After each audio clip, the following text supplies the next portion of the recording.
I was looking at the Rolex rankings, and there's a chart, and Yeah. your chart literally just goes whoop, like from, from 300 something to like 130 in that like September October range when you had two top Yeah. three finishes. But Hmm. I wanted to start with that lower part of the chart because you were in the 300s for a Yeah. while there. Yeah. What was that feeling? Like what was going on, I guess, and how was that for you? Like how were you able to manage through that? I guess that's kind of where, finding something to look forward to comes into play.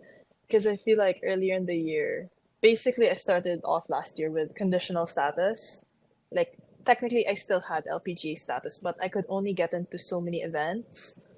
And, like, I feel like that was a really dark, hard time in my career because I felt like why like it just felt like nothing was getting better for me. Like I was practicing so much, I was doing everything my coaches were telling me to do.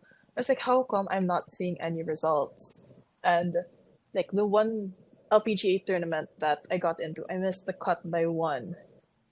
So it was like, I think people talk about it a lot that missing the cut by one hurts more than missing it by three.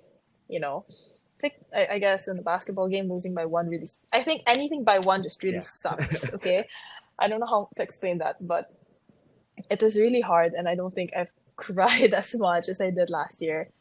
It just felt like everything was crashing down. It's like that's it. Like I don't know how I'm gonna recover from this, but it's really hard to pull yourself out of that situation, especially when you feel like you're working so hard and you're putting in all the time. But I feel like golf is just like an interesting game because once it clicks, like if it's your week, then it's your week. Unlike Nelly, it's been 5 weeks, and every week just seemed to be like it was hers every week. But she's a great player nonetheless. But I guess I just needed to like I think what I told myself after going through like a slump, well, not going through a slump, but there was a stretch where I missed tournaments by one. I think it was like three in a row I missed it by one. And at that point you're just like, what am I doing? Why is this happening? I feel like I'm striking the ball really good. It's just not clicking. Ball striking days are good, but then putting I can't make anything. Or like I'm making every putt, but I can't get myself on the green. So I think I tried to find a way to, you know, help myself. And it's funny because it's not related to golf. Like I just needed to find hobbies, basically get a life. Um, because that's it. I was saying earlier. Like I made golf my whole world. So when it was good, it was good. But when it was bad, like it just felt like the weight of the world was on my shoulders. Like just dark. So that's what I did. Like I found hobbies. I found things outside golf that I enjoyed.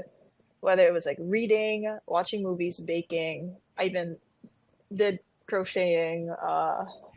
But yeah, it was just like I needed something to look forward to outside golf. And I told myself once I leave the golf course, I'm not thinking about anything that I did. And I think it helped me mentally because golf is such a mental sport. And I think September, it's funny because I was in Korea before the two tournaments that I played well. I got invited to a tournament in Korea and I was hitting the ball great. I was like, wow, I feel good. And I remember my caddy was like, I think after the tournament, I didn't finish very well. I think it was like top 30 maybe. I was like, I feel like next week's gonna be your week. And he wasn't my regular caddy. He was just like a friend of my caddy who just happened to live in Korea.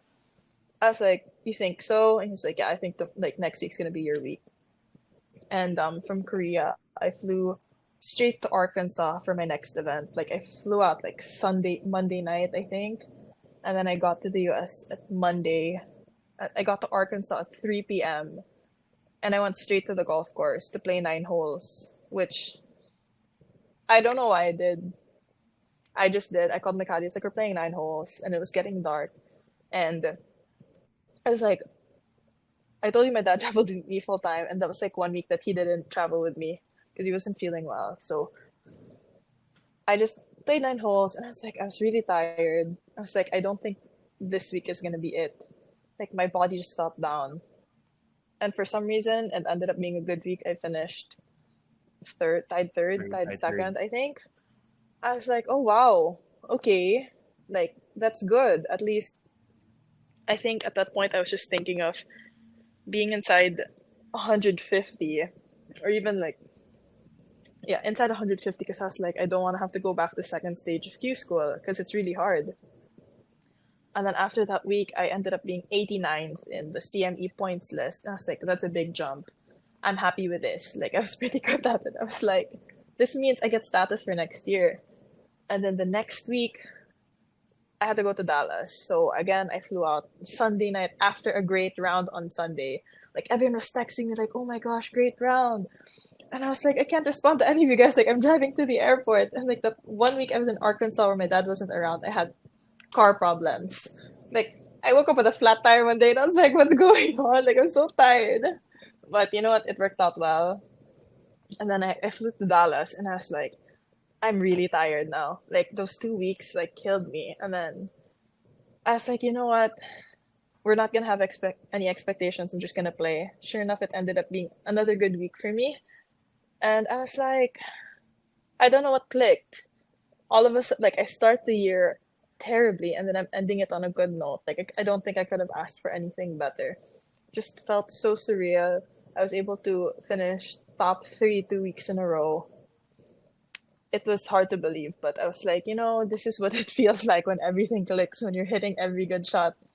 When you're hitting every shot good and you're making every putt. And that was the confidence booster I needed. At that point, it didn't matter how late in the year it happened. But I'm just glad it did because you can pull yourself out of like a really dark place mentally, but it does take like a whole village. Like my family was so supportive, my coaches were so supportive, my friends were all there. And yeah, I just it feels surreal that I was able to do that. Like there's so much that goes into it and people think it's all glamorous when you're out on tour.